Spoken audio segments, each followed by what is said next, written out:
बड़े हादसे में बचा ट्रंप का helicopter Marine One, full screen breaking. Washington में मरीन वन के पास आया विमान। Oh my god, commercial aircraft बताया जा रहा है। मरीन वन और यात्री विमान आए काफी करीब। रेडियो संपर्क टूटने के कारण हुई यह घटना। फुल स्क्रीन ब्रेकिंग, एक बार फिर से ब्रेक करिए विजय, बहुत बड़ी खबर। फिर बाल बाल बचे अमेरिकी राष्ट्रपति ट्रंप, यह बहुत बड़ी खबर है।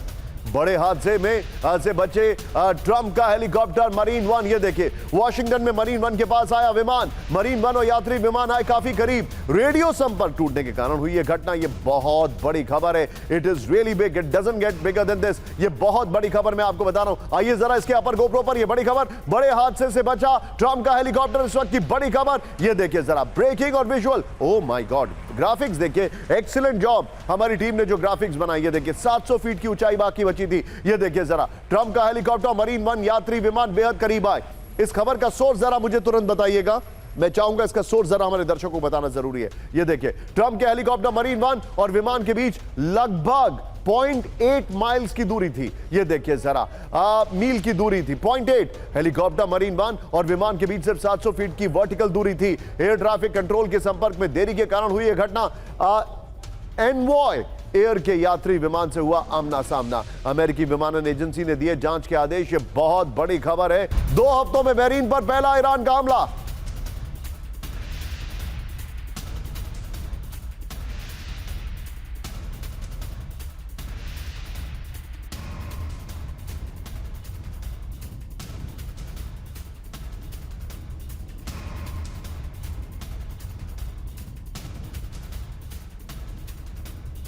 पर शॉट दिखाइए जरा। फार्स न्यूज एजेंसी ने हमले की पुष्टि की है। यह बड़ी खबर मैं आपको दिखा रहा हूं, पुरानी तस्वीर दिखा रहा हूं। यह बड़ी खबर है। हमले के बाद हाई अलर्ट पर बहरीन की सेना। एक और बड़ी खबर विजय, आइए जरा। बेस पर ईरान का टारगेटेड हमला। दोनों ब्रेकिंग एक साथ दिखाइए। अमेरिका की 5वीं फ्लीट के हेडक्वार्टर पर अटैक हुआ। यह बड़ी खबर आपके सामने आ रही है। यह देखिए जरा,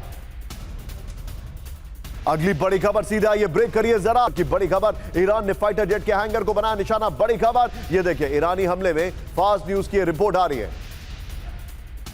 विजय, क्या आपके लिए संभव है 3 ब्रेकिंग 3 शॉट लेना? 3 ब्रेकिंग 3 शॉट लीजिए। और मैं सबसे पहला रिएक्शन यहां पर अंबेसडर दीपक वोरा से ले रहा हूं, क्योंकि ये मेरा टैक्टिकल सवाल नहीं है। ये मेरा सवाल जिस चीज को लेकर है वो एकदम अलग है। सर मुझे एक बात बताइए दीपक सर, मेरा it is a very simple basic analysis. मुझे ऐसा लग रहा है ईरान में इस वक्त 3 पॉकेट्स हैं। दीपक सर का एस्टन जरूर दीजिएगा। पहला पॉकेट जो ट्रंप से इंटरैक्ट कर रहा है या जिसका काम इंटरैक्शन का है, एक पॉकेट वो है। एक पॉकेट वो है जो आईआरजीसी है और इसका डायरेक्ट कनेक्शन मुश्तबा खमनेई से। और जो तीसरा पॉकेट है वो पॉकेट है वेटिंग इन द विंग्स। उसमें आप कई उन लोगों को ले सकते हैं जो कि डिसग्रंटल्ड एलिमेंट्स हैं। प्लीज जरा सर का एस्टन दीजिए। इसमें कुर्द के लोग हैं, इसमें वो लोग हैं जो आंदोलन को भड़काते हैं।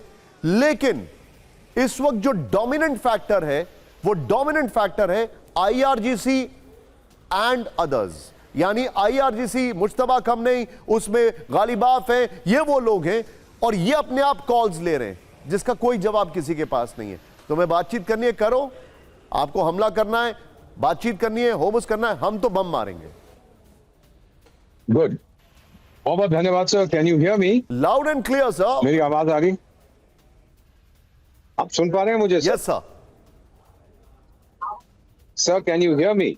I can sir, but I think you cannot hear me, but I can hear you very well. I can hear you. I yes, can hear go you. ahead sir.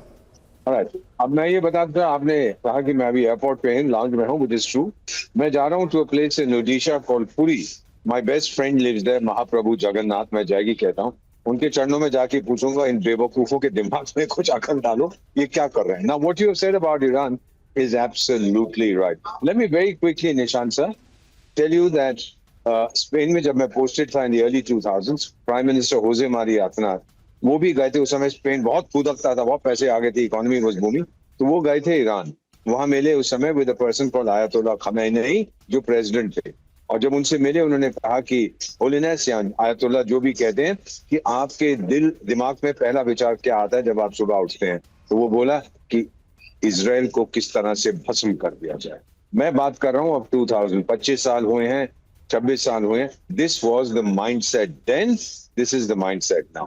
अभी भी, लेकिन कुछ ईरानियंस हैं जो कह रहे हैं कि ये मार खाने से हमें क्या मिले। My question is what is the end game? आपने सारी खाड़ी को ठोक दिया है, आप सबको बर्बाद कर रहे हैं। चलिए अमेरिका दुकान बंद करके चला जाएगा, उसने कई बार किया, अफगानिस्तान से निकल जाएगा, चला जाएगा, आपको क्या मिलेगा? आपने तो कितने दुश्मन बना दिया, वो आपको माफ नहीं कर। So I think it's bad strategic thinking on the part of the Iranians. मैं कई उनके मुल्लों को सुनता हूँ, हम सुपर पावर हो गए, हम डोमिनेंट पावर बनेंगे। ये चीजें नहीं कहते, कोई आपको डोमिनेंट पावर बनाने के बारे में नहीं सोचता। सर, ये जो आपने बताया ना, फिफ्थ कॉलम जो उनका वहां बैठा हुआ है, they are waiting in the wings. आपने बिल्कुल सही एनालिसिस किया है, एंड आई कॉम्प्लीमेंट यू। ये रुके हुए हैं कि ऐसी मार पड़े हम लोग थक जाएं, जो आईआरजीसी है और जो आरएक्स उनकी फौज, वो तो नपुंसक है, थक जाएं, फिर हम बाहर निकलेंगे और फिर देखते हैं क्या होता है। क्योंकि अब ये सर, मैं आपको बता दूं very quickly sir, let me just complete. 3 देशों में मैं रहा हूं जो टूट गए थे मेरे देखते देख, Sudan, south Sudan, Ethiopia, Eritrea, Indonesia and east टिमोर। Sir, पहले प्रोटेस्ट होता है, फिर मूवमेंट चलती है, फिर इंसर्जेंसी चलती है, फिर रेवोल्यूशन। अब ये जो छुप के बैठे हैं, इनके प्रोटेस्ट चल रहे हैं ईरान में, वो बताएंगे नहीं, वो गोली मार रहे हैं, लेकिन जैसे ही वो एक इंसर्जेंसी बन जाएगी, जब उनके पास हथियार आने लगेंगे, तो फिर मैं देखूंगा कि ये मुल्ले वहां पर क्या करता है। So I am waiting for a little while longer before making an assessment. But मेरा मानना है ईरान के पास है क्षमता मार खाने की, पर कितनी देर के लिए मार खाएगा? और ट्रंप अगर छोड़ के चला जाए, उसका क्या जाए? तो कहेगा goodbye, nice meeting you, खाड़ी वाले अकेले रह जाएंगे और ईरान को कभी अपना भगवान नहीं